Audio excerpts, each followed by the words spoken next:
Welcome to the Double R Show, the podcast that features everything about North Lincoln County. The Double R Show, directed and produced by Paul Robertson and hosted by the voice of Lincoln City, Roger Robertson.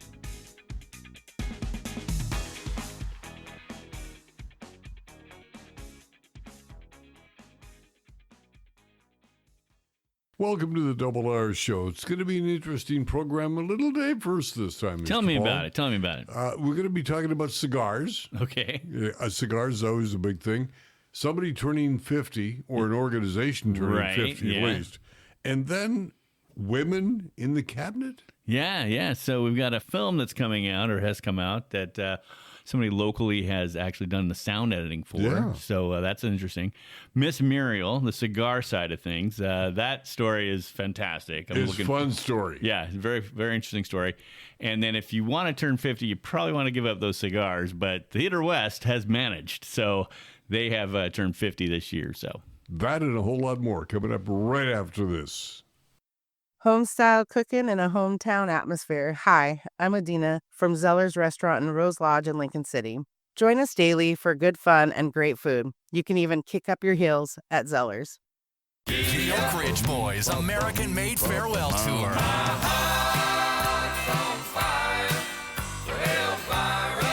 The legendary Oak Ridge Boys, celebrating 50-plus years of touring.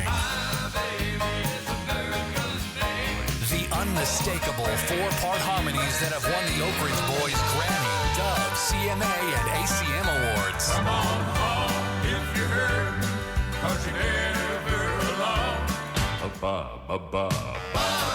The Oak Ridge Boys, July 27th, Chinook Winds Casino Resort. Get tickets now at ChinookWinds.com, the Chinook Winds box office, or by phone at 1-888-MAIN-ACT. July 27th, Chinook Winds Casino Resort. The Oak Ridge Boys, American-made farewell tour. Chinook Winds, where concerts are better at the beach. If you're looking for great early garden fresh produce, it's Kenny's IGA in the Bay Area of Lincoln City. 4 generations of Morgans caring for your every grocery need. All of your favorite beverages, a full deli, meat, produce, and of course, groceries. The president of Theater West is with us, and this is Jason Kutchma. And Jason, welcome on board. Thank you very much. Appreciate Great to be here. Your time. You are the president of Theater West. Yes. And what brought you to that? Well, I was at the Naughty Mermaid, and I was working on my house, and I was very depressed about the progress. And as I'm sitting at the bar trying to figure out a particular project, I was looking through the Oregon Coast Today. And a woman came up to me and said, "Is that the new Oregon Coast Today?" I said, "She is." She took it out of my hands. Oh, nice. She said, "I wonder if I'm in it. I wonder if I'm in it." "Oh, looky here. I'm in it. I'm in it. We're in it." And she turned around to her table and she high-fives this fella sitting next to her. And I said, "Oh, you're in the new play, Bakersfield Miss." She said, I am. You should come see it." And I said, "Well, I planned on it." And she said, "Are you an actor?" And I said, "I am not." And she said, "You've never acted before?" And I said, "Well, I did act, but only once." And she said, "Tell me about it." And I said, "Well, I was 8 years old, and I was living I was in Pennsylvania with my parents, and we had a very modest backyard. And I was playing in the backyard with my brother. And it was a beautiful Pennsylvania summer day. And my mother really was inspired to make a garden. Mm-hmm. And so she convinced my dad to go to the local quarry and get a bunch of rocks and do a semicircle of rocks about 1.5 feet high. And then that turned out great. And she convinced him to go to the garden center, get a bunch of soil. And then she got the pollinators and the vegetables. And by the time that she was done, it was gorgeous. It took about a week. And it was beautiful. And about 1.5 weeks later, I was playing in the backyard with my brother again, and I started walking on this wall. And my foot must have tripped up a keystone because it rolled away along with several dozen other rocks and along with the soil and the planters.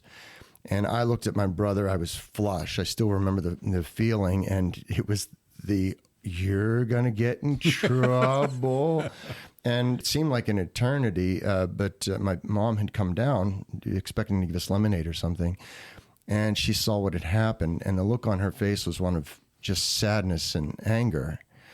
And she looked at me, and she looked at my brother, and then she looked at me again, and she asked, "Did you do this?" pointing her finger at me.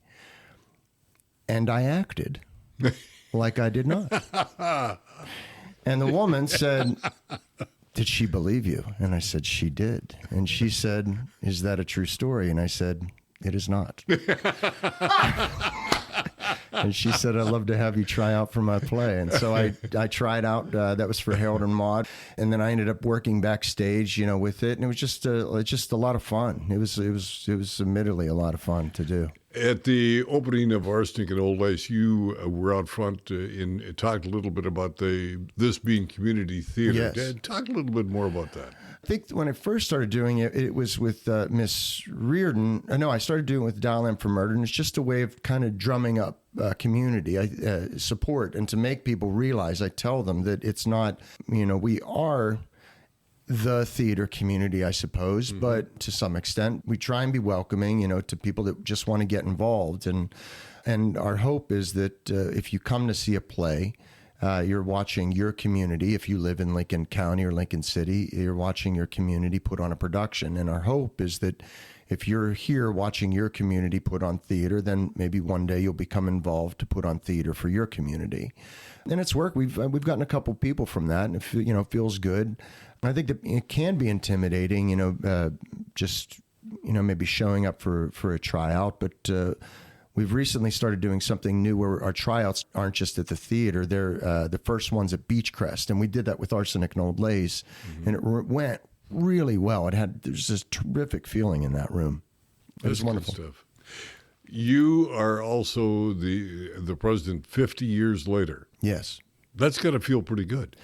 Whenever, there's any talk about Theater West, usually whatever challenge we have, it's all volunteer for 50 years. And it's incredible. I mean, nobody's ever been paid. Yes, we have to, pay for whatever electrical lights, work or whatever. Water. Yes, yeah. Right. But it is a labor of love, and to me, it's what's special about it is because it's volunteer. Anybody can walk away at any point. Sometimes they do, but most of the times, even though they can, they don't. They still stick around, whatever we're going through. Did you ever know Jack Coyne? I never did. No, I did not. Oh, you missed a real piece of work. I bet I did. he was something else. He was something else. And the whole building, Mark LaRocque and Jack Coyne donated it to Theater West, which has really been a godsend for the theater. Very much so. A lot of people that I've talked to that have worked in community theaters in other states and in this state, in this area, they said it's just a real blessing. They're challenged because a lot of their productions, they have to make money. That has to happen. Where we do, but we have a lot of much more flexibility than they do. We can, take some chances on plays that maybe not be risky, and maybe from a money making standpoint, it might be primarily risky. You do comedies, not musicals, correct? Seems like it's a pretty mix up, Okay. I think the last musical that I saw at Theater West, there were a bunch of nuns. Oh, nonsense! Yeah, nonsense. Yeah. That's the last one that we've done. And it's not for a lack of interest. There is some interest, but it takes a lot more an aspect of a person's talent, that not every actor has. And then you have to deal with finding musicians to be able to do it. And when that happens, musicians, it's just those likely should be a paid position. Last but not least, Arsenic and Old Lace going to be off the stage now. What is the future? Moon Over Buffalo is the one that we have for our summer play, and it's another comedy, another Frank Capra affiliated one as well. It's about a couple that is stuck in Buffalo, and they are believing that Frank Capra is going to make it to one of their plays to see them perform, and they're excited to perform for him. Jason, appreciate you being here. Theater West, it is a treasure for the community, and we certainly encourage everybody to become part and parcel of Theater West. For sure. We'll be back. The wild-eyed Southern boys are back. 38 Special. Rocking into the night. Saturday, September 6th, Chinook Winds Casino Resort. Get tickets now at ChinookWinds.com, Chinook Winds box office, or by phone at 1-888-MAIN-ACT. Don't miss 38 Special, live. Chinook Winds, where concerts are better at the beach. Christopher Melton is our next guest. He is currently the executive director for the North Lincoln County Historical Museum. But you are into film. That's where you got your training, correct? Yeah. Well, I would say I started out in art school. I wanted to be an artist. Where? I went to the Western Washington University. Okay. So up in Bellingham. And I studied art and art history. And I wanted to be a performance installation artist, which is, really lucrative job security there. What is that position? What would you do? What would I do as a professional artist? Or yes. Yeah, well, if that would have been, I would have had to go right out of school and apply to like the Guggenheim and get fellowships and get into the art world and spend my life in the art world. And I know people who have done that, but that's just not in my wheelhouse. So you are involved right now with producing a program or a movie of some sort? Yeah, so after I gave up on that art thing, I decided I was going to be a filmmaker, and I went and got an MFA from the University of Iowa in film and video production, where I met a ton of amazing people. And since then, I've gone into archives and museums, but I still occasionally will work on films that my friends are making or projects that I'm really excited about. And I primarily do sound recording, sound editing, sound design, and mixing. Is there a relationship between your work at the museum and the sound editing that you do, I guess, on the side or in addition to? Not directly. I feel like my film background is very connected to the specific interests I have in archiving, like archiving home movies and VHS and transforming one moving picture audio-visual medium into another, making everything accessible to people, I think is really important. So that's like my day job, right? And then in all that free time I have, I get to sit at my computer and make weird sounds. Is our museum loaded with videotape of days gone by? So we do have several videos on display. We have some original home movie footage of Pixieland and the Pixie Kitchen. We've digitized a lot of the home movie collection that was behind the scenes. So we have original footage from the 1950s of The Fleet of Flowers, which is amazing to watch. We have road trip footage from the 60s and 70s. Some of the first moving picture footage of the Oregon coast is in our collection. And I am working more and more to make that accessible to people. We also have a huge collection of oral history interviews, audio cassette tapes from the 80s, all the way up to VHS from the early 2000s. It's just hours and hours of people talking about growing up and living in the growth of what is now Lincoln City and Depot Bay and the surrounding area. Let's go back to the video, or not video, the program that you are doing the sound work for. Is there a storyline in that you can disclose? It is called Woman in the Cabinet. It is an artsy indie film inspired a lot by... What do you mean by that, artsy indie? Tell me what that means. I don't really know how to describe it, and this is why I'm a sound designer and not a producer. I make the weird sounds for it.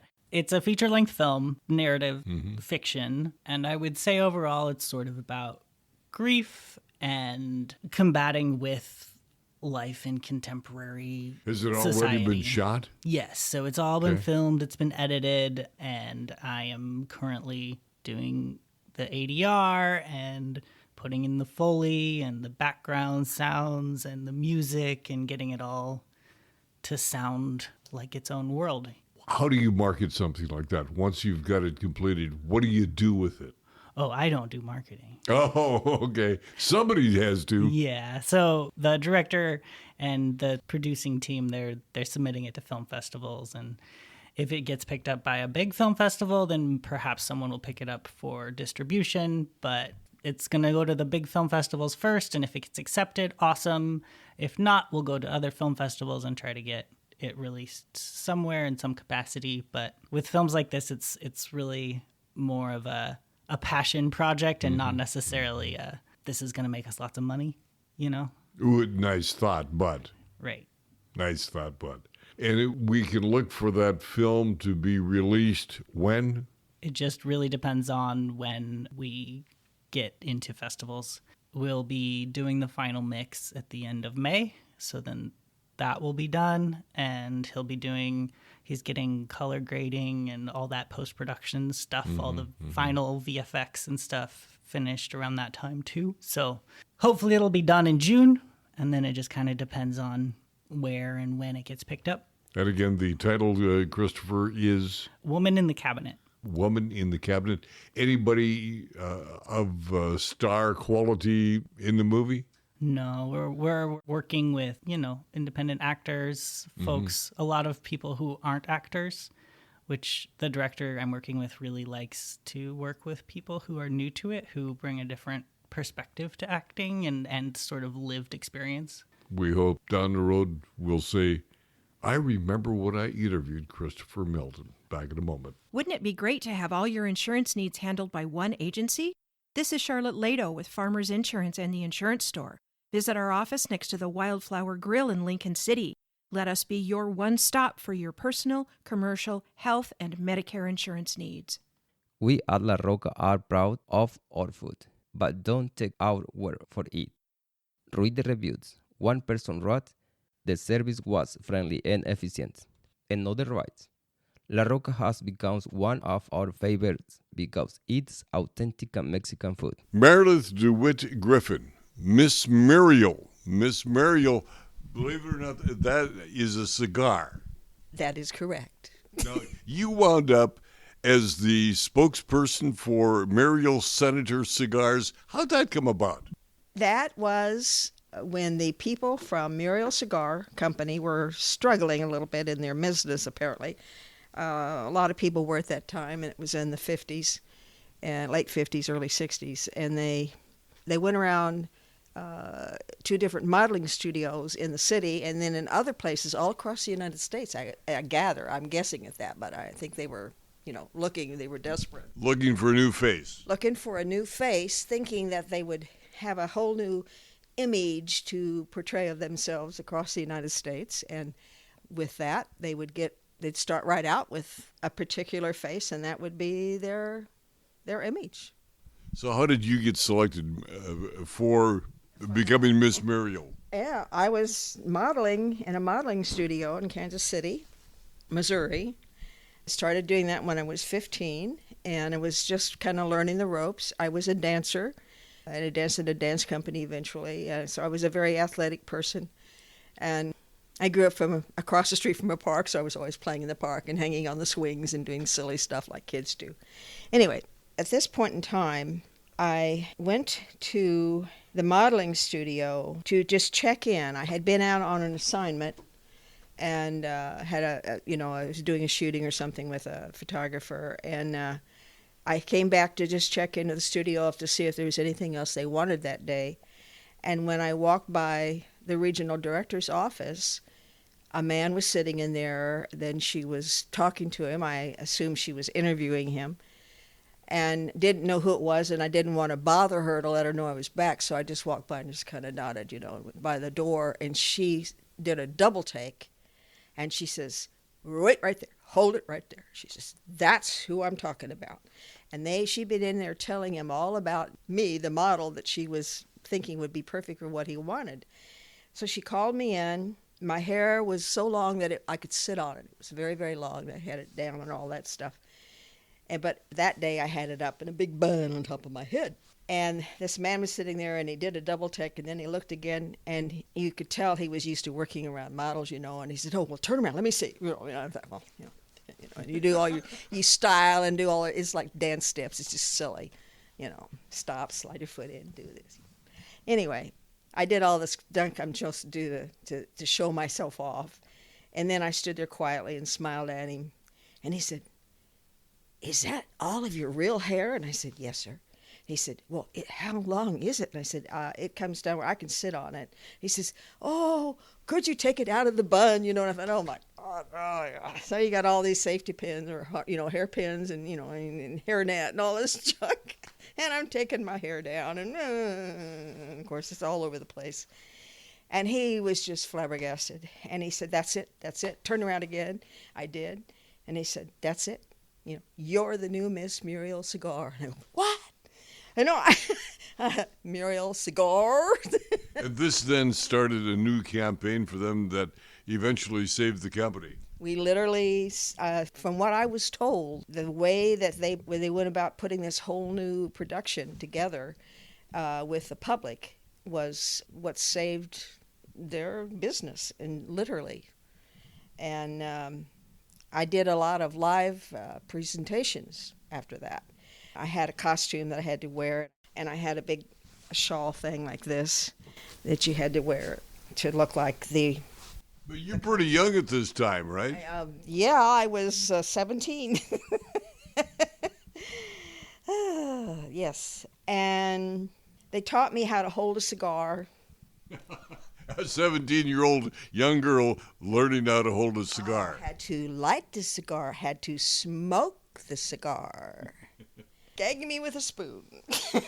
No, I mean, if I was maybe used to smoking other cigars or smoking at all, that would have been okay, but not so.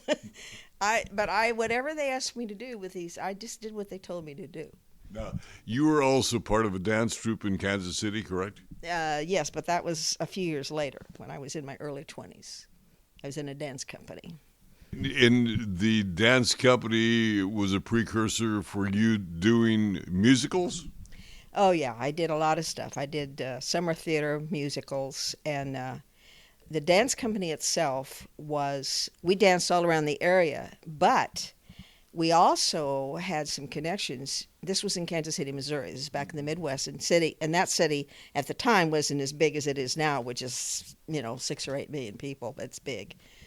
But they were involved with a lot of stuff. They had a good summer theater stock stuff, outdoor theater thing. It was really cool. And so I got to do a lot of these things, these types of presentations. But the dance company, one of the choreographers was from New York, and the other was from Kansas City, the area. So they got together. They both had degrees in dance and all that. And their names were Paul Chambers and Cliff Kerwin. And they were about the same age, probably in their 30s. And they took us to all these different places, and we did production numbers. And finally, when they got to a certain point, they wanted to do something really big, some sort of a really big production to really make an impact. And then with publicity. And sure enough, they decided that we would go to New York, and we would be in the World's Fair and represent Missouri in music and dance. And that is precisely what we did. Miss Muriel, appreciate you being in there today. And that's Miss Muriel's Senator Cigar.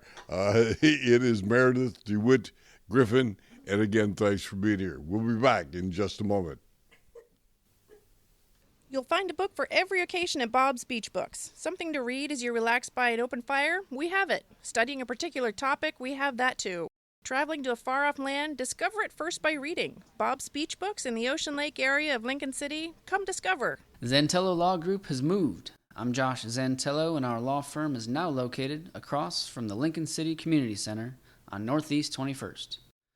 Our law firm of knowledgeable professionals stand ready to assist you in life's matters. Northwest Septic Service is your one-stop shop for all your septic needs. Northwest Septic Service offers pumping, maintenance, repair, and inspections with one call, 541-994-6977. Buying or selling a home? Northwest Septic Service can inspect your sewer line or an entire septic system. Old or failing septic system? Northwest Septic Service can rejuvenate most drain fields, saving you thousands of dollars. 541-994-6977. Serving Lincoln, Tillamook, and Yamhill counties, Northwest Septic Service. Well, we have a number of events forthcoming in and around the Lincoln City community, including a senior fair. Oh, good. Yes. Senior fair going to be up at Chinook Winds Casino Resort October 7th. And if you'd like to have a booth in that, contact son Phil Robertson. He's in charge of Senior Fair 25, 26, 27 years. It's been going on for a long time. It has indeed, yeah. And I feel like a bit of a senior. Stuff a Bus, a fun event, and this Stuff a Bus has raised literally thousands of dollars in cash and merchandise to make certain our students go back to school with the items that they really need. So Stuff a Bus will be September 5 up at Lincoln City Outlets. Donations can be dropped off at Lincoln City Outlets office, and cash money, if you don't know what to buy, Cash Works, drop it off at Lincoln City Gifts, and they are putting together bags of back-to-school items. Yeah, again, like last year, I know they had just tons of bags that they collectively put together with the helps of donations, but a lot of on their backs as well. So, yeah, come down there and give them some donation and support our returning students, which it's only July, but that's going to be right around the corner here. It's going to be right around the corner. September 5 will be Stuff of Us.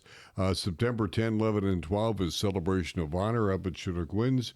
And in August, it's Surf City. Surf's up, baby. August 23, 24, Surf City weekend at Chinook Winds Casino. Your side of the table, what do we got coming up, Mr. Paul? Yeah, so just again, now on the 26th, the sand art competition at Road's End. So you want to come down to that. You can sign up for your team. $20 gives you a 20 by 20 square to do your own sand art. And, there's a $100 prize or $200 prize, and there's that $500 grand prize from Chinook Winds. So not just fun, but you get some potentially win some stuff. and get some good exercise at the same time. Yeah, it's going to be wonderful down there, right, at Road's End State Park. And then also coming up in August, since we're kind of forecasting out a little bit, we've got Kayaking in the Daylight. Mm-hmm. Yeah, so 10 o'clock start there. Saturday, August 23rd. That'll be at a night park. Okay. Yep.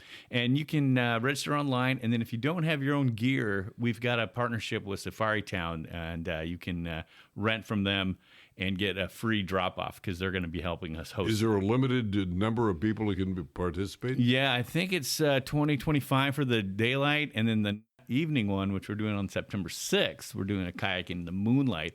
That one, I think, is like 15 folks or so. It's probably don't want to get too far up the river at night, right? Well, we just want to keep the size down. Yeah, we have it's good visibility when you bring a light and you got your stuff and the moon's out and everything else. But yeah, it's a fun event we did last year, kayaking under the harvest moon, September 6th, 2025. For these and all those events associated with Cascade Head Biosphere Collaborative, just go to cascadehead.org.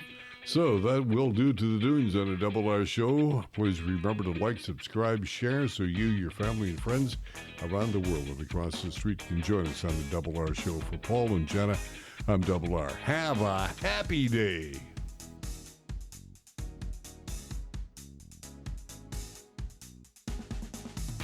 You've been listening to The Double R Show. Join Roger and Paul Robertson as they explore everything about North Lincoln County. The Double R Show, produced by Always Productions and hosted by Roger Robertson. Have a story? Email contact@alwaysproductions.com or call 458-201-3039. For The Double R Show, I'm Jana Grawn.